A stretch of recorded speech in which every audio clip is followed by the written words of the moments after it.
Hi, I'm Janice Heyer, one of the facilitators of our Spark Joy team here at Bethlehem in our hub, where we've often met. Because of the coronavirus, we're not able to meet in person, so we're going to share with you a recorded session of Spark Joy, and we truly hope this sparks joy in your day. And we'll start as we always do, with our chime. Thank you for joining us. I would like to introduce our speaker for today, Shannon Ryan. Shannon's a former teacher and stay-at-home mom. She's a wife, a friend, a cookie addict who came to her faith later in life than she would have liked. She's lived in Aberdeen for 3 years, and in that time has had her life changed by new friends, difficult circumstances, and believe it or not, a bottle of shampoo. You are going to want to hear her story. Her story is one of incredible faith.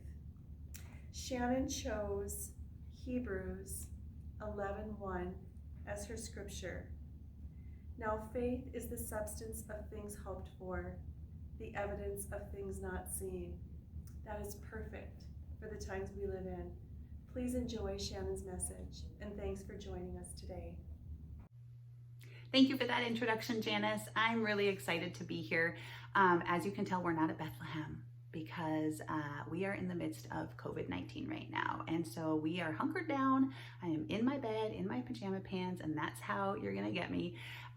So prayers to everybody. I hope everybody is being safe and doing well. And I know that we are gonna get through this time. So let me tell you a little bit about how I met Janice and how I came to be your speaker this month. So a couple years ago, I was at a birthday party for a friend, and Janice was a mutual friend of hers, and we met, and I just thought she was great and kind of hoped that we would run into each other again at some point. And sure enough, about probably a year and a half later, I attended my first Spark Joy, which was all about organization, closet organization. And I had a friend that had invited me, and Janice was greeting people at the door, which she typically does. And I was happy to see her. She didn't quite remember where she knew me from, so I refreshed her memory and thought, I need to get to know who this lady is because she seems super sweet. A third time I ran into her, and it wasn't too long after that, and it was at a restaurant. I was with a group of friends. We were celebrating some birthdays, and turns out that she is the aunt of my good friend sitting next to me. So I'm like, all right, I need to know who this person is. I need to know her. So I friend her on Facebook. So a couple weeks after I friended her on Facebook, little did I know she had asked Stephanie, how do I know this person? Because she knew she had run into me before. And I get a message from her that simply says, Shannon, do you have something, a topic that you might want to share at Spark Joy? I sense that you may have something. And I thought, why is this person sensing things about me? This is kind of weird. Like, I don't know her very well at all. The only thing I could come up with was, okay, she's a member of Ready, Set, Grow, and she has seen some of the personal development stuff, some of the positive self-care stuff that we post in that group. So just a brief little snippet about Ready, Set, Grow. My friend and I started this Facebook group almost 2 years ago, and it has just really turned into a passion project for us. And it's just really all about sharing positivity and inspiration and connecting people together and making people feel loved, and none of the negative stuff that you a lot of times hear people complain about with Facebook and social media in general. So I figured, okay, that's where this is coming from. So we decided to meet, even though I felt like it wasn't the best time for me. I honestly did feel like I had some things I could share there, but I was going through a difficult time, and I thought this is not the time for me to be sharing anything. But I thought I'm gonna go meet with her. We're gonna, just get to know each other a little bit. And so we did. And by the time I left that meeting, I realized that she wasn't a member of Ready, Set, Grow. She didn't even know about it. She truly had just sensed that I had something to share, which kind of freaked me out, you guys, because I didn't even know what that was. So we just talked, and I hate to say I told her my story because I didn't know I had a story. We talked and got to know each other. And by the time I left, we knew what my topic was going to be. So yeah, that's how it all started. And let's begin. So we'll start in 2017. It was June. We had just moved to Aberdeen, South Dakota. My husband and I had been married for a long time. I say that with joy in my heart. We had moved 6 times since we'd been married, and that's kind of a lot. We're not a military family. That's kind of a lot of moves. And I really hadn't had a problem before with moving to a new place and making friends. I'm pretty extroverted. I love meeting new people. I'm a people person. But this time just felt different. I wasn't at a great place in my life. I was tired.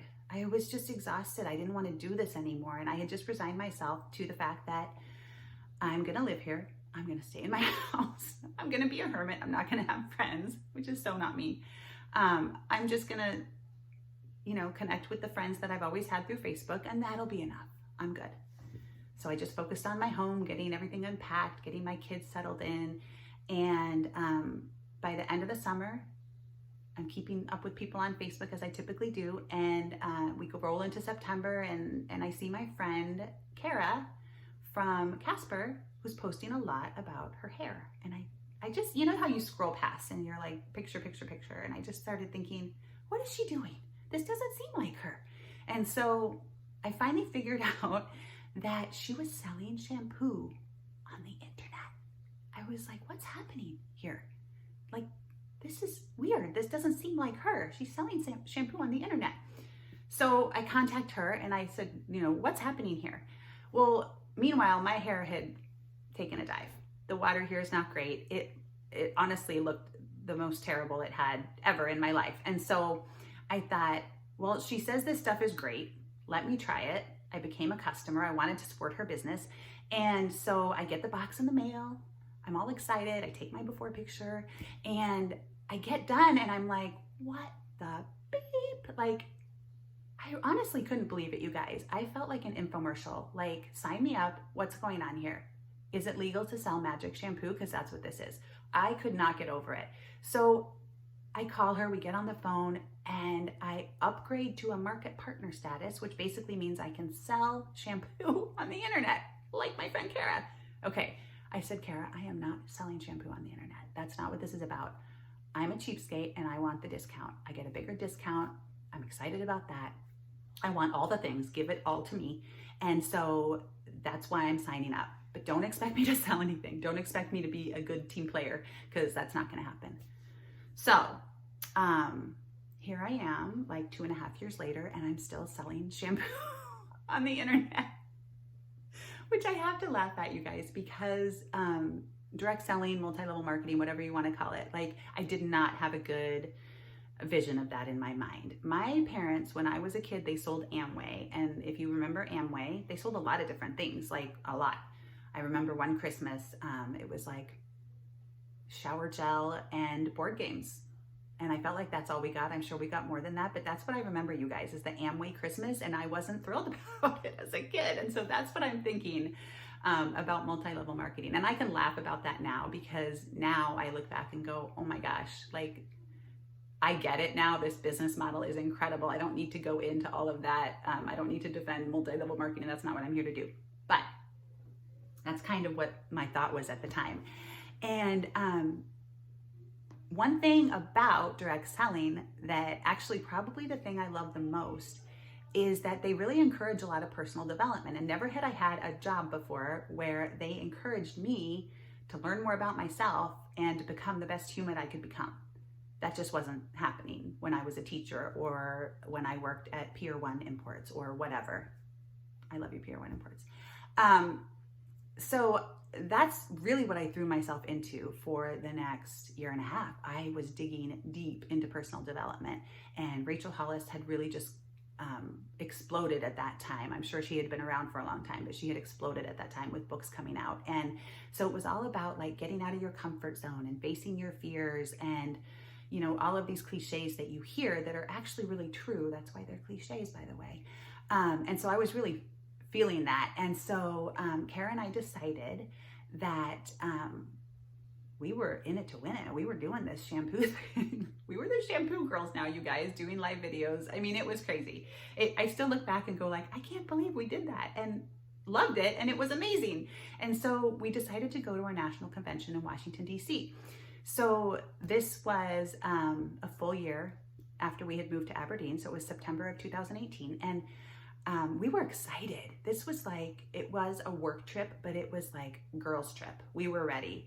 As moms, our kids were a little older now, so it was okay for us to get away. And we didn't have as much guilt about leaving. But honestly, like there had been a lot of years where it was like, oh no, I'll stay home. Woe is me. We had really learned to take care of ourselves and just to go out and do all the things. And our husbands were supportive, so why not? So we were excited to go to DC, to say the least. There was a gala that we got to go to, and we had spent all this time like picking out dresses. Like I'm not somebody who dresses up. I'm not somebody who goes to events. And so this was a big deal for us. And we knew we would meet some, what felt like celebrities in our company. And so we were so excited for that too. And so we get there, and sure enough, we're taking selfies with people that we have been watching do trainings and couldn't wait to meet, hope to meet. But there was this one person that, even though she was my favorite, like I can't even describe how adorable she is. Maybe I'll have to throw a picture up here. Like probably the cutest human on the planet, and loved her. Her and her best friend did all these videos, and they were fun, and they made me laugh hysterically, and they were super good at what they did. And I saw her everywhere, but she was the one person I just was not going to go up to. And Starbucks, first morning that we're there for training, there she is with her bestie in line in front of us. On the stairs taking pictures with her team, in the arena, like right down in front of us. We were just roaming random buildings around the convention center, and we walk in and there she is on the floor eating lunch with her family, trying to probably get some privacy. And I thought, how is it that the one person that I do not want to go up to, really want to go up to, but don't want to go up to, is everywhere I go? So cut to gala night, and poor Kara had gotten so sick that day. She couldn't even go to trainings. She was in bed, couldn't go to the gala. It was such a bummer. She told me, just go, have fun. So I joined up with the other group that I was with, and we went, and it was kind of magical. Kind of felt like Cinderella. Like it felt like a wedding, but there was no bride and groom. There were huge bouquets of flowers being handed out, and all of these awards and acknowledgments, and the food was amazing, and everyone looked beautiful and was decked out, and there were a bunch of speakers. And come toward the end of the evening, and this beautiful couple walks up on stage, and it's her. It's the girl. It's Joey and Kyle, her husband. And they got up to speak, and I had seen them speak plenty of times on my computer in my living room. And they spoke a lot about what that business had done for them, how they were able to, it wasn't about them and about what they had accomplished. Every single thing that they said was about how they were able to bless others through this business. And it was just beautiful, the way that they spoke about supporting each other and being able to help people afford things like medical treatments and fertility treatments and, pay off debt and all of these things. And they talked a lot about Jesus. They talked a lot about how God was leading them to help other people. And something about it just hit me. Like it really flipped a switch in me, and I felt like I really took my breath away listening to them talk, and it affected me. And I left that night thinking, I'm gonna go home and I am going to find a church, and I'm gonna really start diving into this whole faith thing. So the night was over, and my carriage turned into a pumpkin, and went back to the hotel room. And the next day I'm getting ready to go back for our last day of training. It was a half a day, and I'm straightening my hair, just regular stuff. And this thought keeps coming back to me. And the thought is, you need to tell them. You need to tell Joey and Kyle how their speech affected you. And right away I was like, no, not doing that. I've kind of been spending this whole time avoiding saying hi to her because I've just been too nervous to say hi to her. So I'm not going to do that. But it just kept coming back, and it was like, no, you need to tell them. You need to tell them. So I was kind of having this internal argument with myself, and I finally decided, okay, look, if I see both of them together, then I will tell them. And in my mind, I think I was thinking, well, chances of seeing both of them together are less, so I can probably avoid this. So I go, we spend the morning, and I don't see them. And I'm kind of rubbernecking around, kind of looking not looking for them, but looking so that maybe I'll see them out of the corner of my eye, and then I'll know where not to look. And if I don't fully see them, then it doesn't really count. and playing this game with myself. And so we get to the end. We go to the gear store. Do we need another t-shirt? Do we need another keychain? We go pick up our free gift, which was a super generous gift from the company. And we're just kind of hanging out. And then Kara and I look at each other and we're like, why are we still here? Like, we're tired. Let's go back to the hotel. So we start to head down the stairs, and my foot, I just remember it so clearly. My foot hits that top step and I just stopped, and something was telling me to turn around, and I thought, what is it? Like, just to kind of take one last look and be like, oh, remember this experience. It was so great. So I turn around, and of course, who's right behind me? Of course, right? And it's the both of them. And they're with their kids. And I turn back around and think, okay, well, I've changed my mind. Like, I know I made a promise to myself, and I know I said I would, but a woman has a right to change her mind. So I'm just, no. And again, the internal fight starts, and it's like, turn around, tell them. And I'm like, no, they've got their kids. Like, it would be rude. I don't want to impose on their family time. Turn around. So I did. And I walked up to them and I immediately apologized and said, I'm really sorry to bother you. I know you've got your kids with you, but I just have to share something with you. And I just kind of word vomited on them about how, the things that they had spoke the night before spoke to my heart, and how I had grown up in faith. I had grown up in the Catholic Church, but I never had faith. I never trusted on blind faith, ever. And that they had really inspired me to go back home and find a church. And by the time I finished talking with them, there were tears. They were so glad that I had stopped and talked to them. They were so gracious, honestly, like the most humble, sweet, authentic people that I've met. And they were so appreciative that I stopped and told them, because they said, this is why we do what we do. This is why we do what we do. We do what we do to serve the Lord and to help people and to get his message out there. And so I left just shaking and feeling a mess, but really excited to get home. And so, cut to coming home, and I thought, this is going to be magic. Like, this happened. I was meant to be there. This is where the magic happens, right? And I get home and I'm waiting and I'm waiting, and I start going to church and I start reading books, and I'm waiting for the faith to kick in, and it's just not. And I started thinking, like, what? Like, this was so great. It was a good story. What happened? Why isn't this working? Like, I started thinking, why would he take me this far and get me this excited to just bring me home and leave me so confused? And 10 months went by and I was just still trying. I was just trying to force it. And so 10 months later, Stephanie, Janice's niece, asked me to substitute a Pilates class for her. And only one person showed up, and it was Brenda. And Brenda is somebody that I had met, someone I'd seen for a very long time in yoga class at the Y, but just a couple weeks prior, she had actually moved her yoga mat up next to mine and introduced herself. And I thought, she's so sweet. But I remember thinking, like, that's odd that, like, all of a sudden she did that. It's like switching lines at the grocery store, or like changing where you sit in church. Like, that's a big step, right? But it just, at the time, I didn't really understand what it meant.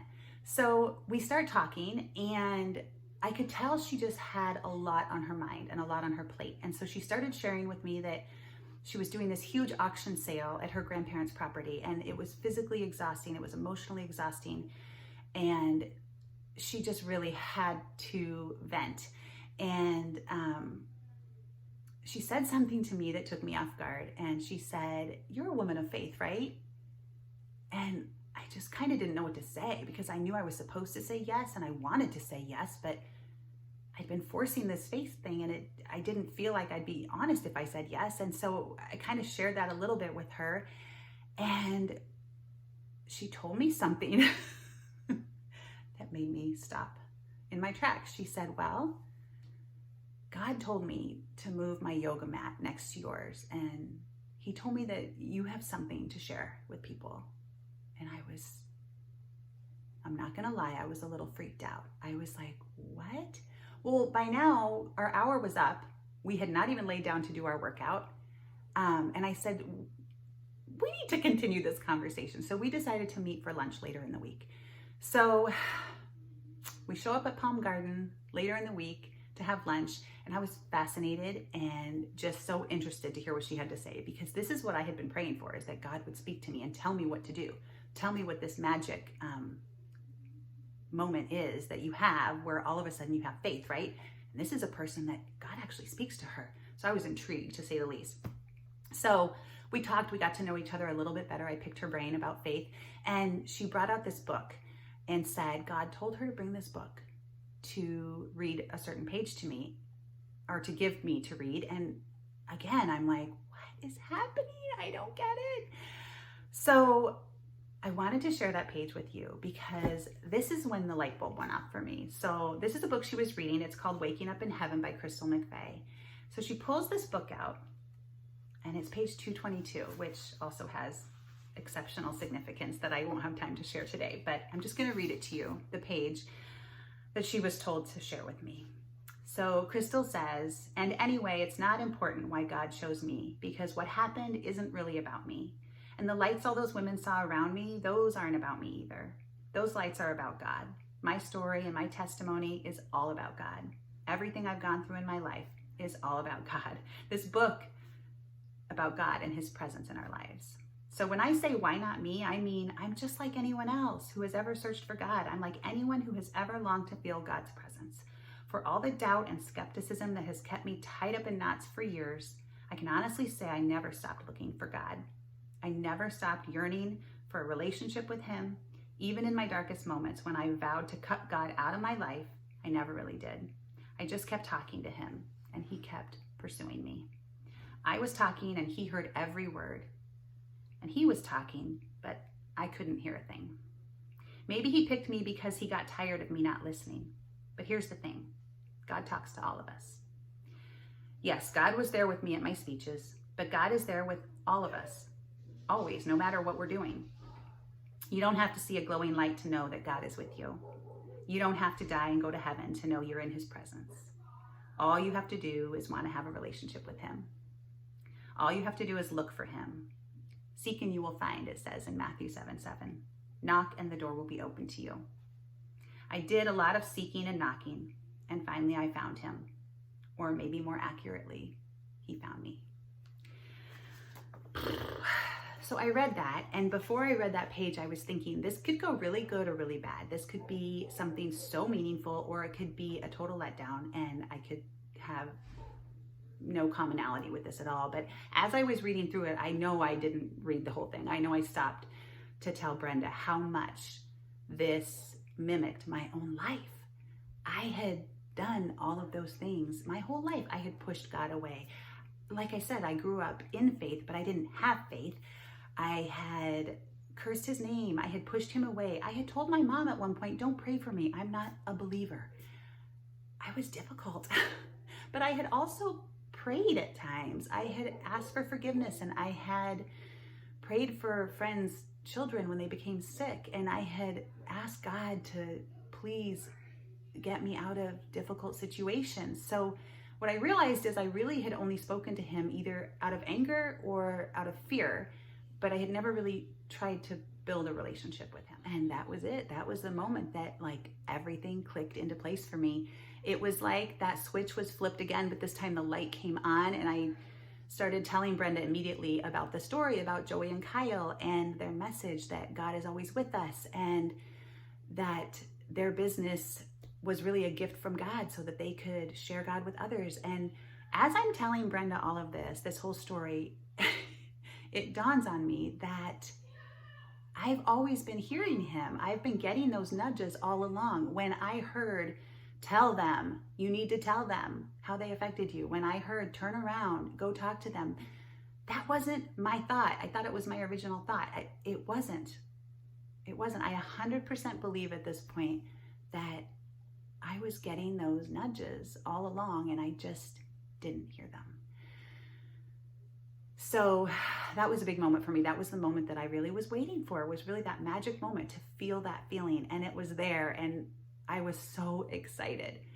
And that's what I wanted to share with you today. And as I was kind of writing out my thoughts on this yesterday, I had some music playing in the background, and Alexa decided it was a good time to play the song Goodness of God. And if you know that song, you know the words, but I'm going to read a little bit of them to you now because it was like the perfect moment to hear these words. And so the song says, and I'm going to have to read to you because I'm not singing it because my family tells me that I have a bad singing voice. And honestly, I feel like it sounds really good in my head, but they do not agree.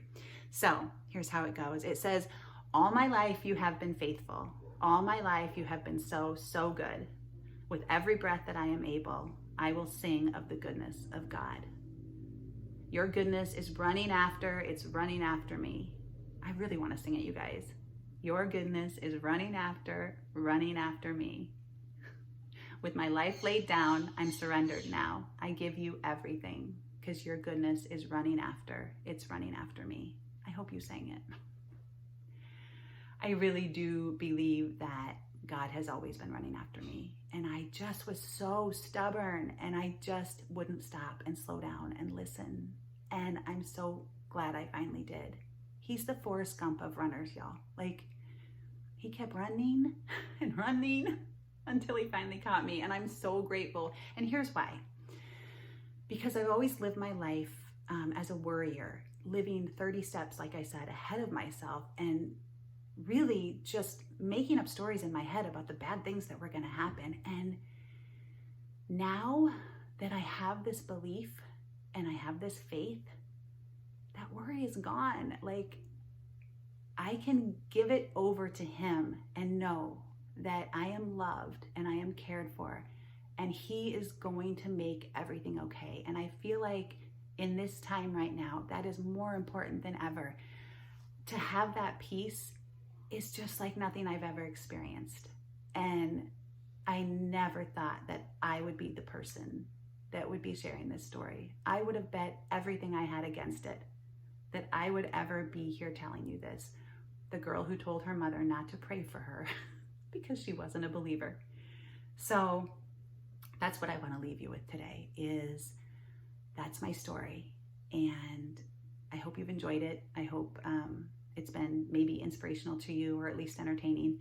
And I want you to take care of yourself, slow down, enjoy life, and know that you are loved. Thank you.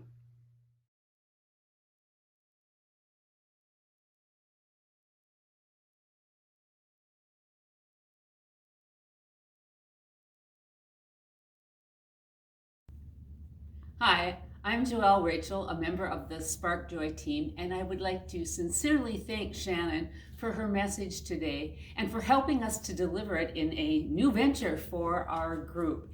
I think it's a great reminder that we all have a story to share and tell, and to listen to other people's stories as well.